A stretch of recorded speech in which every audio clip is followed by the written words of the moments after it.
எல்லாருக்கும் வணக்கம். இன்னைக்கு மகளிர் தினம்.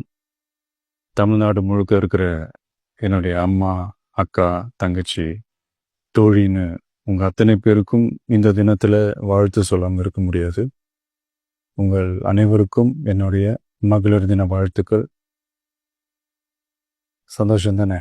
பாதுகாப்பா இருந்தா தானே சந்தோஷத்தை உணர முடியும்.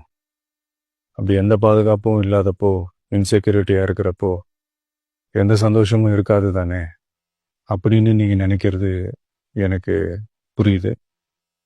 என்ன செய்ய, நீங்க நாம எல்லாருமா சேர்ந்து தான் இந்த திமுக கவர்மெண்ட்டை தேர்ந்தெடுத்தோம். ஆனா அவங்க எப்படி நம்மளை ஏமாத்துவாங்கன்னு இப்பதானே தெரியுது.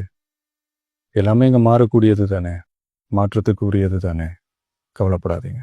2026 நீங்க எல்லாரும் சேர்ந்து, இல்லை நாம் எல்லாரும் சேர்ந்து இந்த மகளிருக்கான பாதுகாப்பை உறுதி செய்ய தவறிய இவங்களை மாற்றுவோம். அதுக்கு இந்த மகளிர் தினமான இன்னைக்கு நாம் எல்லாருமா சேர்ந்து உறுதியேற்போம். ஒன்று மட்டும் சொல்கிறேன், எல்லா சூழ்நிலையிலும் உங்களுடைய ஒரு மகனா, அண்ணனா, தம்பியா, தோழனா உங்களோட நான் நிற்பேன். நன்றி, வணக்கம்.